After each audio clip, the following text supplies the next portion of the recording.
Hey everyone, welcome back to our next episode of the CRE Unplugged Thesis Driven Collaboration. I'm Nadine Ezzi, and I am joined by my awesome co-hosts Ryan Elazari and Brad Hargreaves. Ryan, Brad, so glad to have you guys here. How you doing today?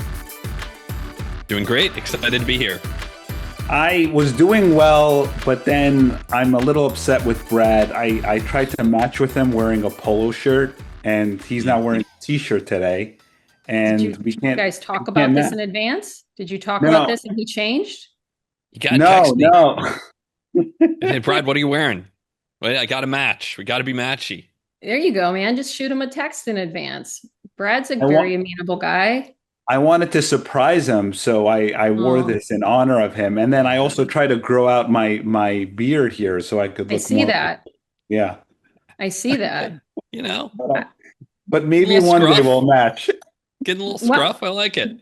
listen, that Middle Eastern blood, give it another week and you'll probably surpass him, man.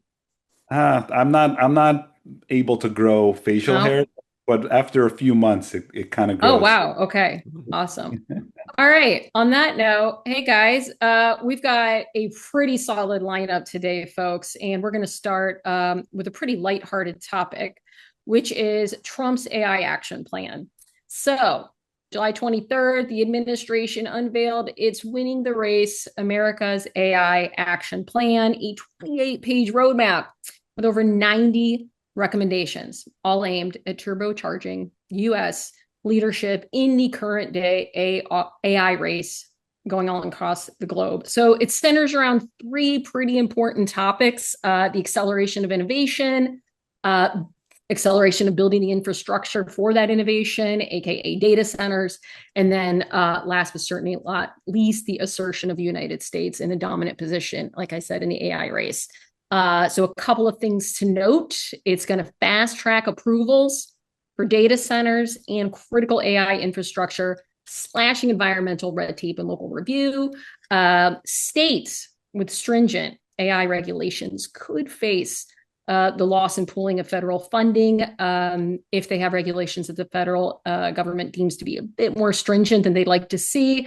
Federal agencies will now be barred from deploying AI tools that contain language deemed quote unquote woke or politically biased as defined by the current and overall urges the preemption of state AI laws in favor of federal regulations. So guys, I can go a couple of ways here. So I don't mean it to be dystopian, but I do think that it is worth mentioning, and I'm not the only one that writes or talks about this, in that the magnitude of the impact on humanity and society of artificial intelligence far surpasses that of the atomic bomb, right? And when that came out, we crossed a line between invention and consequence, and we're standing at that line again. And so I'd love for this conversation to tackle two different parts, right? There's two different implications here.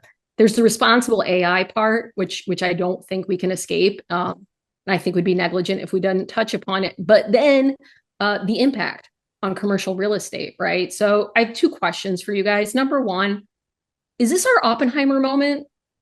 Truly, are we building responsibly or just building fast? And then number two, what does hyper speed permitting for data centers and AI infrastructure mean for real estate? So I'd love to get your guys' take on this. Ryan, let's start with you.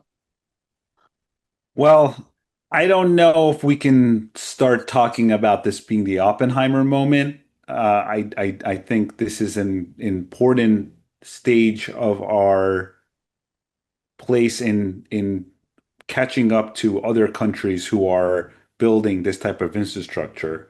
I mean, you hear China boasting and about how they're building fast and smart, and I don't think Trump was deciding to do all this because of that. Maybe that was part of his reasoning, but I do think we need to start building this infrastructure because there's a lot of platforms, products that you're seeing every day, and you want to enhance the ability for people to create more AI so that we can be more productive individuals. On the side of real estate, I think it's going to increase, of course, the advancement of more data centers, more industrial, so they could support the data centers. But you also have to think about the environmental factors. We're going to be using a lot more fossil fuels. That's not great. You're going to be seeing a lot more water usage, which is going to create a lot of companies or industries coming after each other for water. So it's going to Hmm. increase electricity costs and water costs. Uh, but I think this is a good thing. I don't see it being a negative part of this action plan. But I would love to hear Brad's take. Yeah, and I go back and forth on this. Obviously, y'all know I'm not the biggest Trump fan out there. I'm not the one wearing a red MAGA hat, but like I think this is largely a common sense. I mean, put aside the like woke stuff. Yeah, this is largely common sense. I think the parts of it that I think are no-brainers are discouraging states from adopting their own AI regulation. I think that would be a disaster if we had a patchwork of 50 different states and in California, your AI has to look like this, and in Tennessee, your AI has to look like this, and yeah, that would just be a disaster for the U.S. and would, one of the headwinds of Europe is that you have often different laws, regulations in every country, and I think the fact that we don't have that here does make it a lot easier to innovate and get things out to market. Second point, clearly permitting reform is needed. It is, not just for data centers. And part of me, and we can talk about this as maybe an addendum. I look at the federal government getting so involved here in overruling local zoning, local control, and I'm like, well, can't we do that for housing? I mean, could you have seen a, federal government, maybe Biden's, who, I mean, he understood that there was a housing crisis, or at least, his staffers or whoever was, running the auto pen did understood there was a housing crisis. Why can't we do this for other things too? If it's legally possible for the federal government to come in and say, hey, local municipality, you can't prohibit a data center that is, can we do that for other things? Now, I will say my understanding of the situation is that the bottleneck here is not that it's hard to get data centers permitted, but that it is hard to get transmission lines permitted. And Hmm. you can't get the electricity from where it's being generated to where it needs to be used. I don't think this goes far enough in terms of permitting reform on transmission lines. That's a hairy topic, Hmm. but it's ultimately what we need is, we need to be able to connect generative capacity, whether it is nuclear, or whether it is natural gas, whether it is solar, wind, to where it needs to be used. And that, in my understanding, is that is the bottleneck. You have in New York State, for instance, where Ryan and I live, there is they shut down Indian Point nuclear plant. That was, one of Cuomo's last actions as governor is to shut down Indian Point. It dramatically increased the cost of electricity in New York State, Hmm. particularly on Long Island. There was an agreement, that was being pushed by environmental groups, and the environmental groups said that wouldn't it be better if we could buy our electricity from safe, clean hydropower in Quebec? And they pointed to this deal, this opportunity to basically import power from Quebec to make up for Indian Point. Well, fast forward 4 years, the transmission line proposal is actually on the table. And what do you know? The environmental groups, the same ones that pushed to shut down Indian Point, are against that too.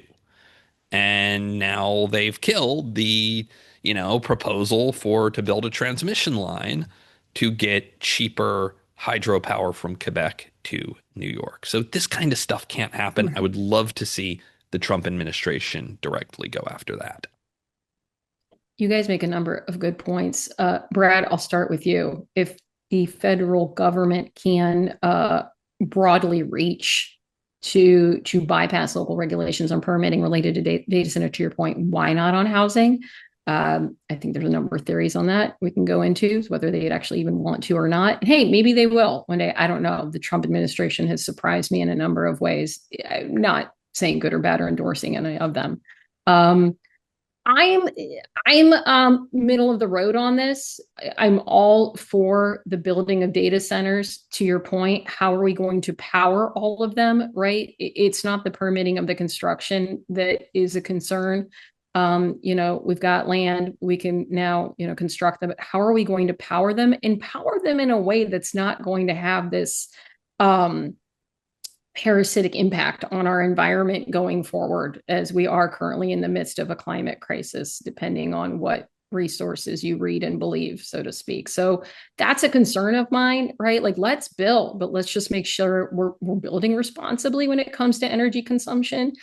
I am concerned about the administration stating that they're going to withhold funding or permit the use of AI platforms that are fighting implicit bias or anything like that. I mean, that's a really, really big implication in artificial intelligence. I mean, as we know, it's trained on human data.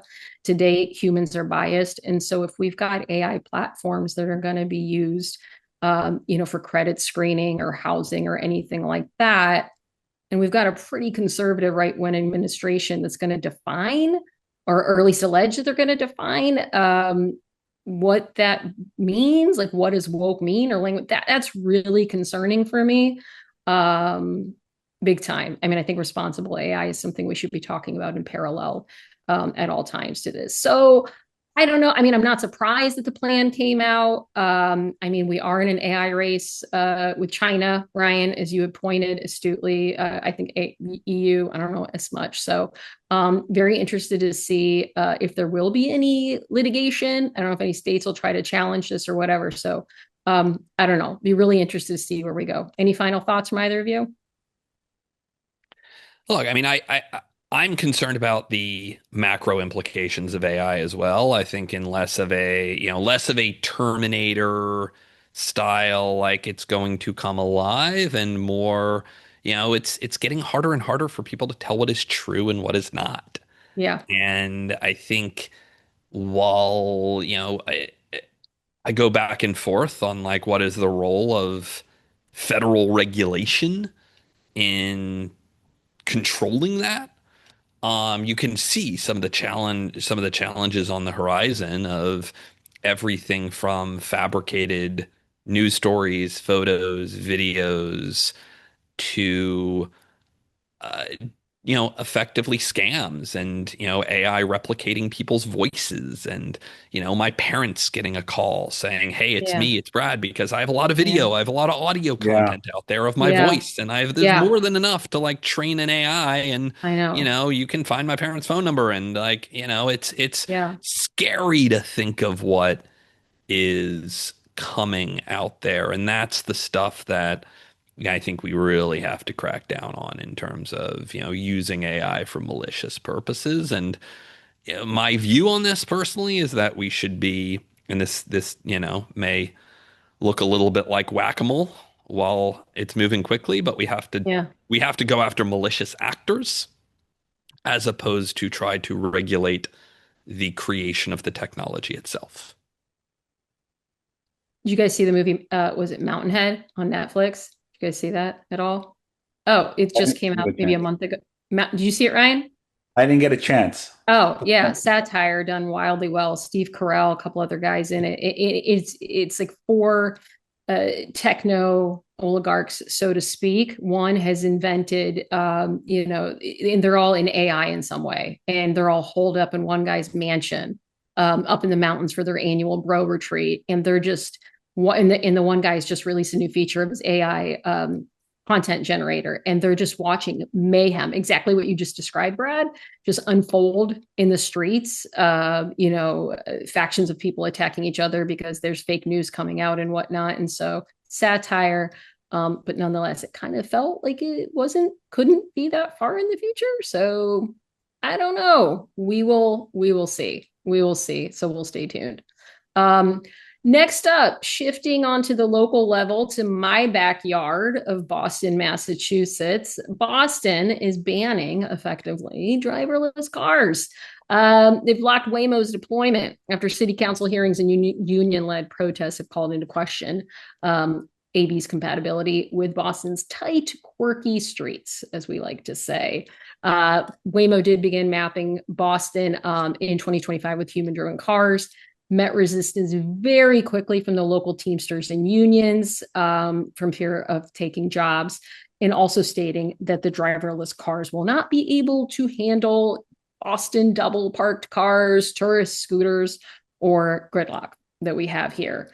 So I'd love to ask you guys, and then I'll chime in after hearing from the both of you.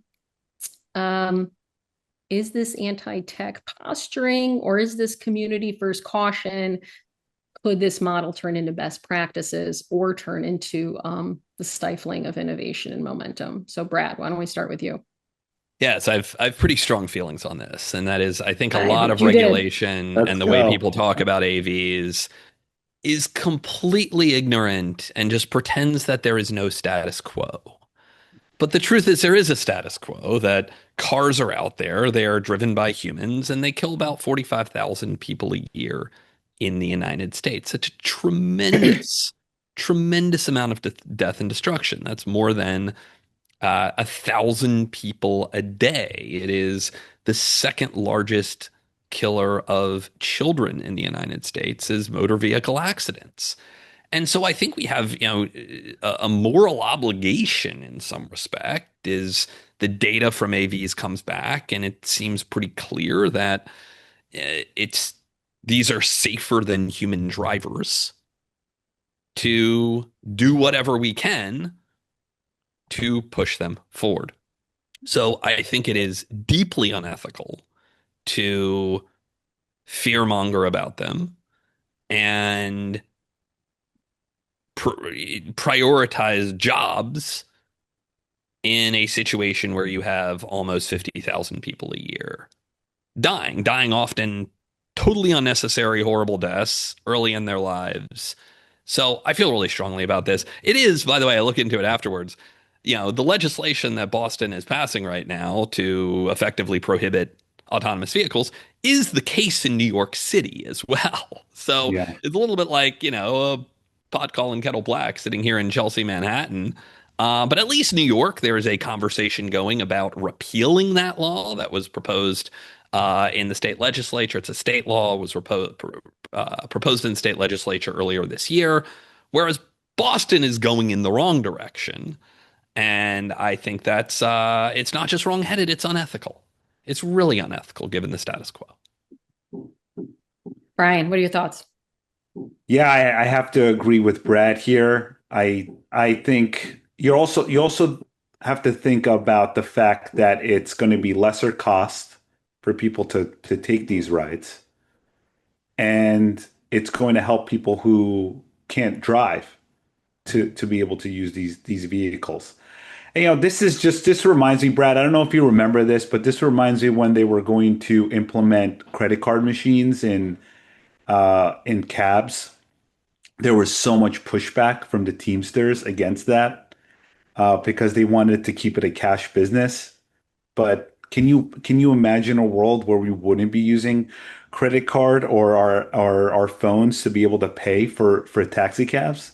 It's it's crazy. I mean, I would say one specific thing about Boston that just drives me a little nuts about Boston, and Be careful. No, no, he doesn't have to be careful. I probably agree with him, but please, I've Brad. expanded two businesses into Boston and like spent a lot of time up there. And there is no city in America quite like Boston that thinks they are so special and unique for completely idiotic reasons. Like, And it just, you go to Boston and you hear more than anybody, like, oh, Boston's different. It's not going to work here. Yeah. They think they're so unique. And it's just, they're not. They're not. They're, I mean, is it Tennessee Williams? I mean, there's, three cities in America: New York, San Francisco, and New Orleans. Everything else is Cleveland. hey, That's all. Appleton. See, she'll take offense to Cleveland, not to Boston. Yeah, 100%. Tells you a lot about me. It's dirt, dude, But anyway, go Yeah. ahead. Yeah, I'll tell you, the labor unions are worried about this. They know the stats are out there that in Austin, 20% of the ride shares are being used by Waymo. In San Francisco, 27%. So they're worried about taking their jobs. But Waymo's talking about how it's going to add 100,000 jobs with support staff, cleaning crews, maintenance crews. So I think they're kind of seeing the short side of this, not the long side of this. And again, Brad, the number one argument here is safety, and I believe these driverless cars can be safe. I think in the end, what probably Boston will agree to is a hybrid type of model where you have to have a human being in the car, even though it's not going to be driving, just to be able to support I mean, I think that's what they'll try to do. I think they're going to see tremendous consumer pushback there. Like that, I can go to San Francisco and I can go to New York, Austin, wherever, and I can get in a driverless car. I'm all by myself. Nobody's smoking in the car. Nobody's talking on the phone. Nobody's playing loud music. And but in Boston, there's this like dude in the car with me for no reason other than like somebody thinks he should have a job of sitting in that car. I think that's absurd. And maybe they'll be Mm-hmm. able to maintain that for a short period of time, but not for long. In this instance, I agree with the both of you. And Brad, I actually agree. I'm probably going to get a lot of flack for this, but I actually agree with your sentiment with regards to Boston right now. I'm fairly frustrated for a number of reasons. And so, there's a lot of tension in the ground over here between Mayor Wu, who's extremely progressive, as you both know, but still kind of the rest of the existing guard that is nowhere near as progressive and trying to hold ground and authority and power and whatnot. So, we're seeing this on the housing front. 2 years ago, I'd be out having drinks with developers who would look over both shoulders before they told me what they thought about the current administration. People are just saying it left and right out loud right now. Nobody cares. I mean, you're hearing developers left and right say, we're done with Boston, given the administration's unwillingness to come to the table and be able to have a conversation about what types of policies or regulations are actually going to foster new housing as opposed to hinder it. And I just think this is more of the same. There's just a lot of tension here on the ground. The things that made Boston great once, I don't feel here anymore in terms of this ability to think audaciously and innovatively and take great risks in the name of, safety or community or whatnot. So I completely agree with the both of you. I actually would be shocked if some type of hybrid approach was even passed. I think this is going to get held up in litigation or whatever, and for years to come. And I don't foresee any progress on this at all, frankly. So, it's any unfortunate. closing thoughts, guys? I mean, I would just love to see the Overton window moved here. I mean, I think if you take almost any ethical framework, like the right thing for government to do is to come to the table and say, how can we remove the barriers to driverless vehicles as quickly as possible? And just our tolerance for slight inconveniences with driverless cars versus the death and destruction that comes from human drivers, I think I think it's really out of whack. So There are very few people here that can have that nuanced of a conversation, frankly, Brad. Like within government, within local no, government. I get it. I get it. Yeah. And I wish. I understand the motives and the incentives Yeah. and all of that, but I'm just Yeah. going to keep pounding the table and saying that this is absurd. I mean, we have a Mhm. technology that could save tens of thousands of Americans, including American children every year. And, that I think all the arguments against it really pale in comparison to that. Yeah. And so as much as I've we had, great debates about congestion pricing. I'm very in favor of congestion pricing. I'm a hardly like cars, cars, cars. I think there are a lot of problems with, the way America is architected around the automobile and car dependence, but like that's not changing anytime soon. Like Hmm. we're not going into your average American city and getting everyone to take the bus and building subways hundreds of kilometers at a time. Like that's just not happening. And so given that world, autonomous vehicles are the path out. You just have to be real. Exactly. Also, Uh, Brad, go sorry. ahead. Yeah, I'm sure that Waymo did a lot of research and testing to make sure that this is safe. Right? And if other cities are using this, plus the federal government allowing this, they must have done enough testing for it to be safe, right? So I don't really understand this whole argument that these labor unions are having. Yeah, it's not a safety argument. I mean, the data is Yeah. out there. It's pretty clear. I mean, Yeah. you can go look up the data. You don't have to take their, Waymo's word for it. It is. I mean, it's, that there have been no fatal crashes of Waymos. When they do get into accidents, it's almost always someone running into them when they're stopped at a light. And so it's the data is great. I mean, I don't think the unions are even trying to make a safety argument here. I think it's purely like jobs. There will be jobs lost, and so therefore we got to pay someone to sit in the front seat of that car, which is Hmm. absolutely going to hold the technology back. I mean, you Hmm. can't get, you know, affordability to the point of actually changing behavior if every driver has to have a chauffeur or every car still has to have a chauffeur that just doesn't happen to be driving. It's Right. absurd. No, exactly. And also, this is to your point on the safety point, Brad. I mean, as women, right, single women that Yeah. Yeah. sometimes think twice about taking an Uber home at a certain hour if, the only driver you can get is a male. Right. So, I mean, as women, I would, how safe so many of us would feel not having to think twice about getting in an Waymo and knowing that we're going to get home safely without and not have to have our phone in our hand the whole time or some type of like is plan B, so it's absurd. It's absurd. The culture here is that people just don't like to be told what to do, um, and just kind of come to the table at their own terms. And sometimes, unfortunately, it might be too late. So, Yeah. yeah. All right. Great discussion, guys. God, I'm loving today's talk. This Thanks. is good. Yeah. Come on. All right. So let's keep it going. Next up, Ryan's favorite person right now.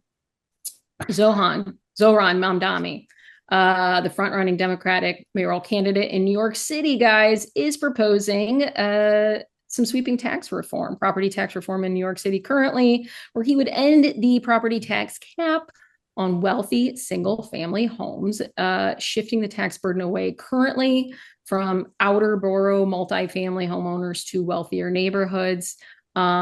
So a little bit of background. I think right now New York City might be the only jurisdiction phasing out assessment growth caps on single family homes. I know you guys will keep me honest on that. So in his words, the property tax system currently is unbalanced. Assessment levels are artificially capped. Homeowners in expensive neighborhoods pay far less than their fair share. So I think we're going to have a lot to talk about this with my two fellow current New Yorkers here. Questions, guys. Is this good policy? Could it encourage new development? Or will it freeze capital? Waiting on changes. Right. I hear you. I see you nodding feverishly. What do you think, pal?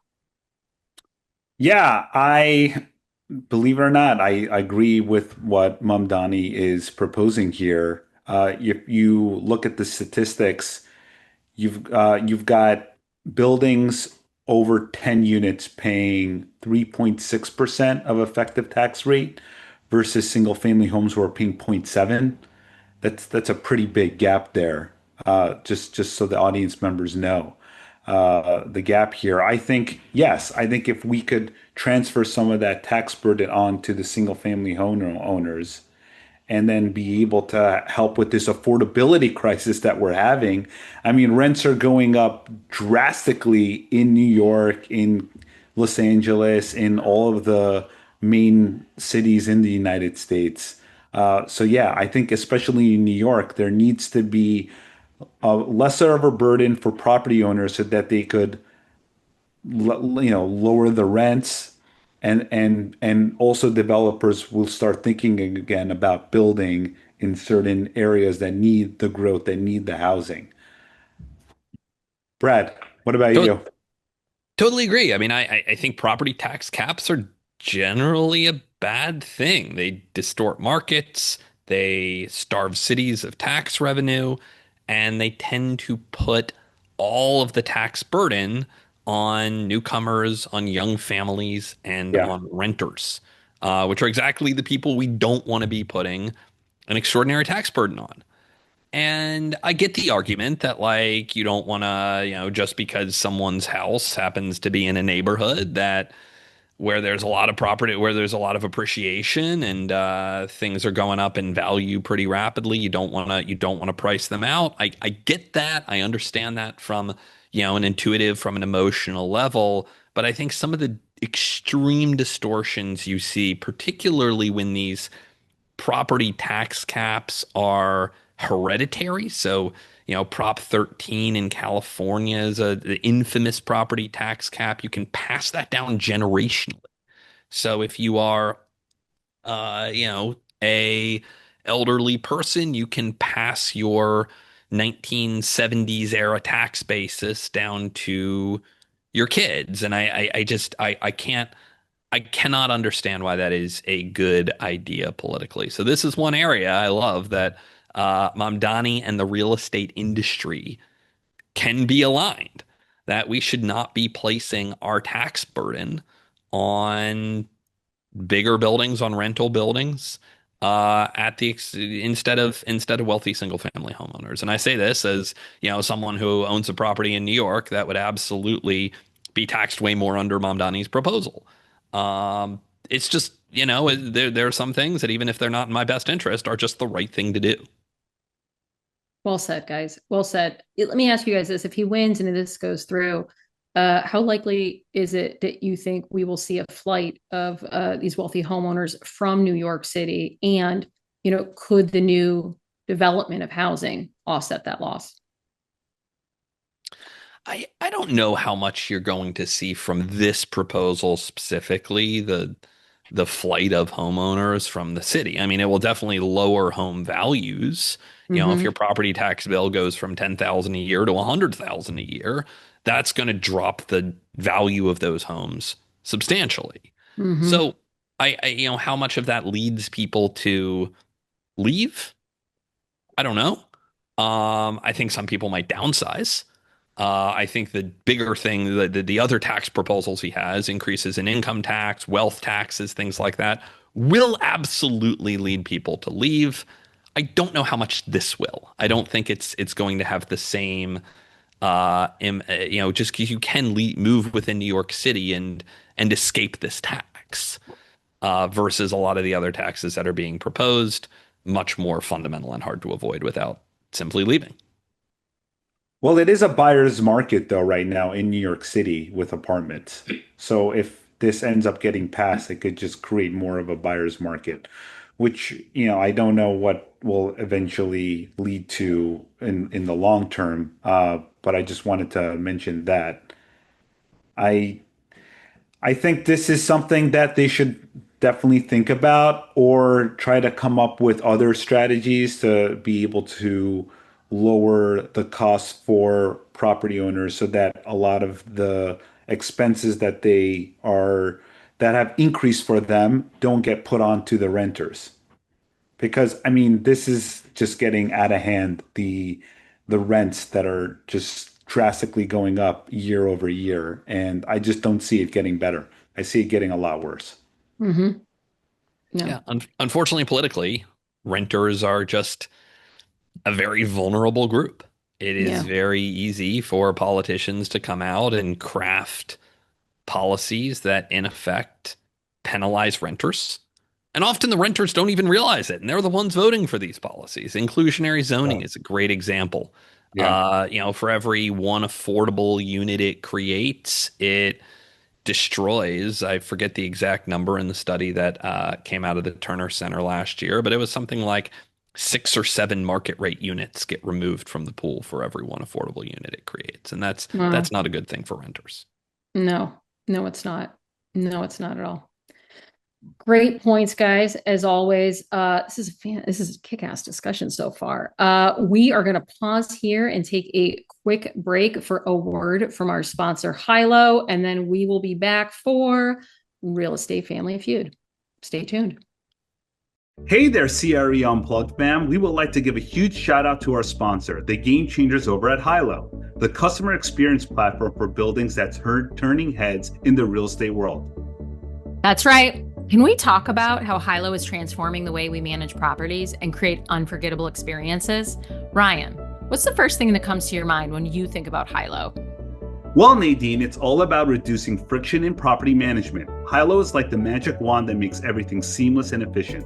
Say goodbye to those time-consuming tasks and hello to streamlined operations and communications. Efficiency is crucial, but what about personalized experiences? Hilo takes it to the next level with a vision to tailor each interaction to the needs and preferences of its customers. And let's not forget the community aspect. Hilo builds vibrant, connected communities. It's fostering a sense of belonging and togetherness. Now, here's something that truly sets Hilo apart: their commitment to advancing ESG initiatives. They're not just about buildings, they're about making a positive impact on the environment. That's a win-win for everyone. So, to our listeners out there, if you're ready to elevate your properties, digitize and enhance customer experience, and maximize satisfaction, Hilo is the answer. Please visit hiloapp.com for more information. That's hiloapp.com.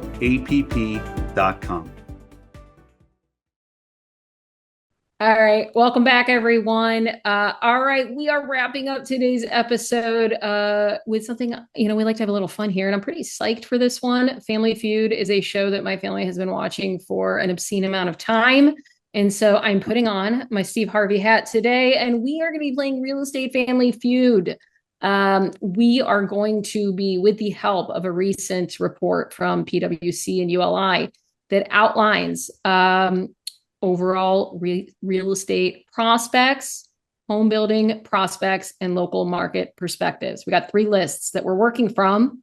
And our 2 families joining us today are going to have to guess the top 5 as chosen by America, who's voted. So joining us, representing the El-Azari family, is Ryan, and representing us from the Hargreaves family is Brad. All right, guys, are you ready? I'm ready. Let's do it. All right. We're starting off with overall real estate prospects. You get a guess right. We're going to go for the top 5. You get one right, you can keep guessing. And then you can only get 3 strikes. If you get 3 strikes, the other person can steal the entire board by simply getting 1 right. All right. So the point of the game is to try to steal the board. We have 3 markets, so clearly, or 3 categories. So this is going to be 2 out of 3. All right.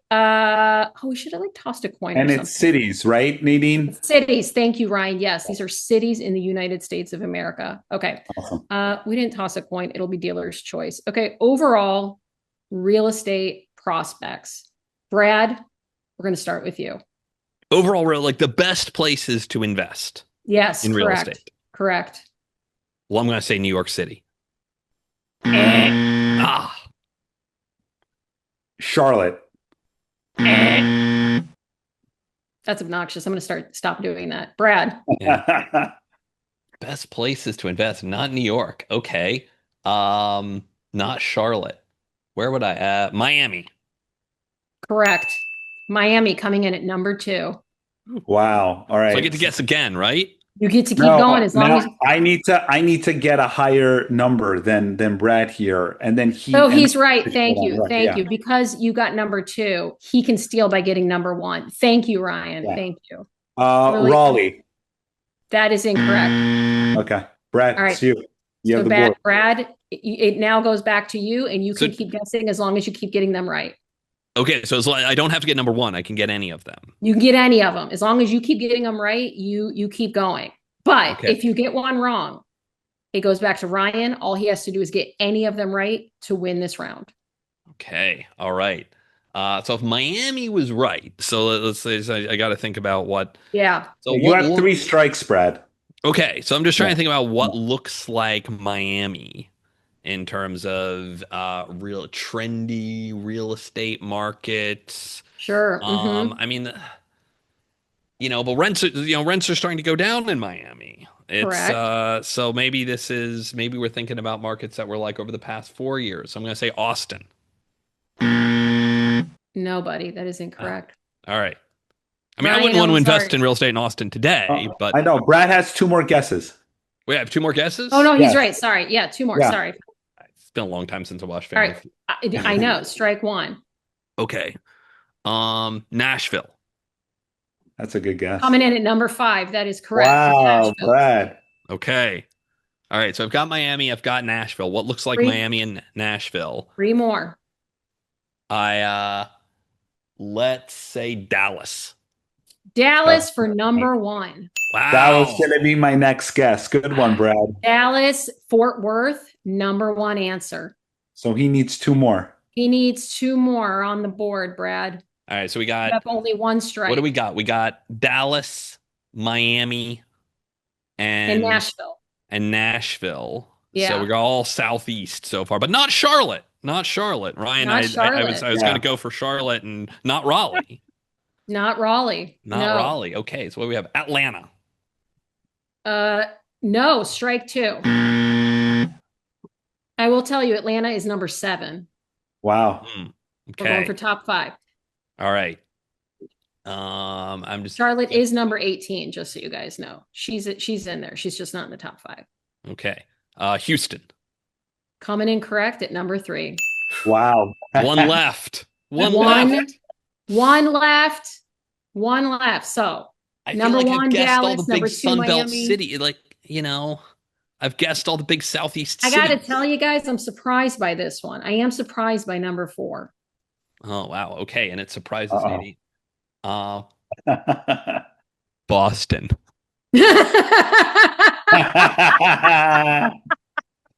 That's good.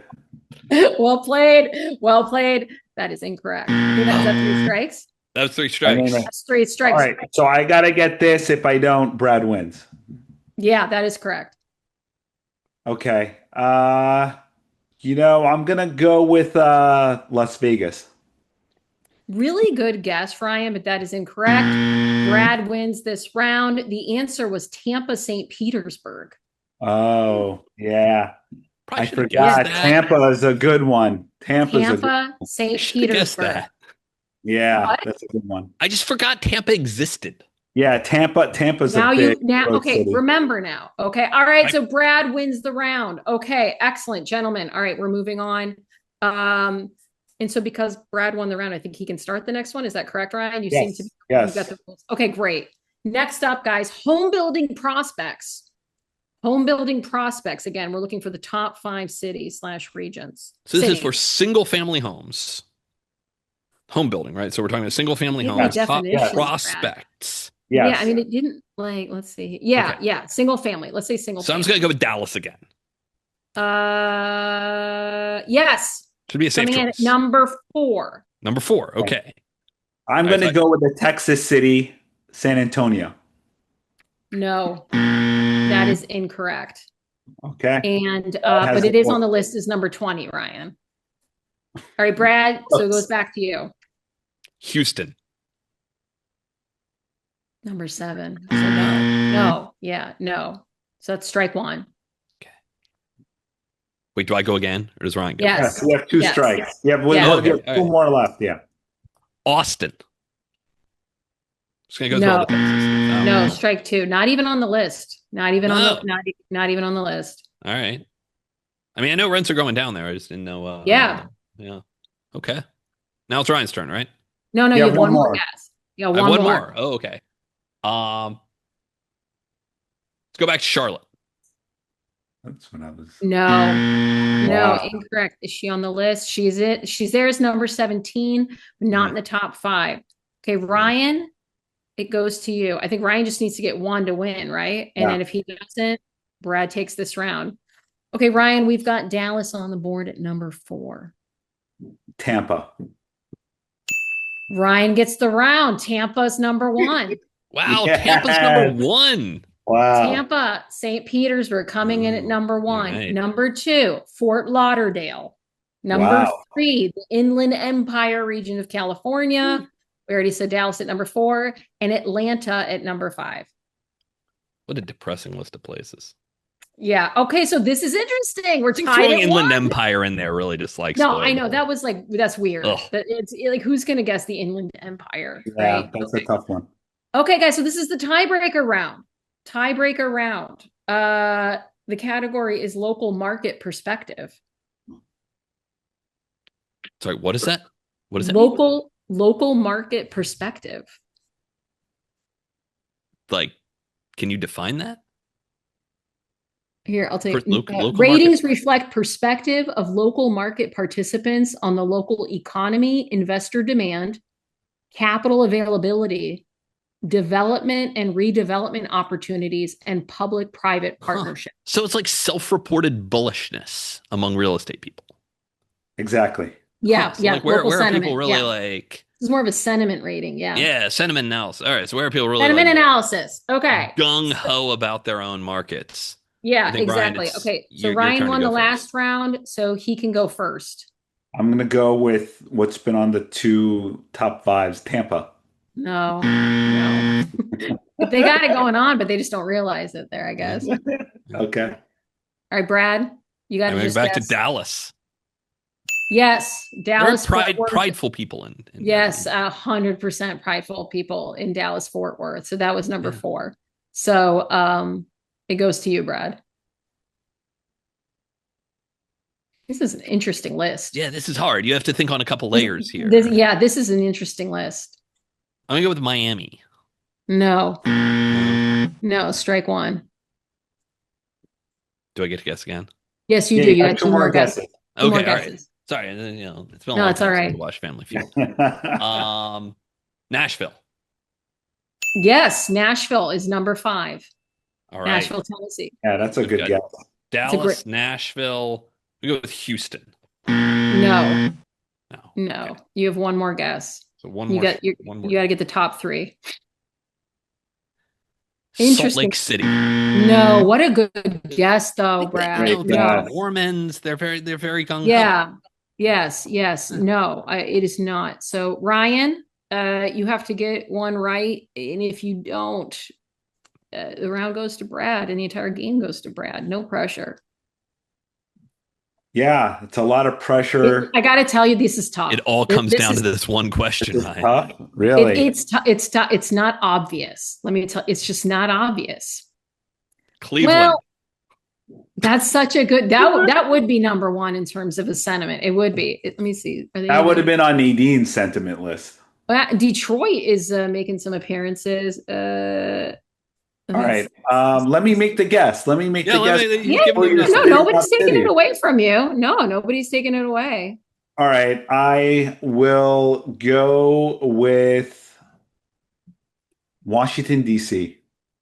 That's a good guess. That is incorrect. The round, and thus the game, goes to Brett Hargraves. Number 1. Congratulations. Yeah, you guys played quite well. Number 1, Charleston. It was hard.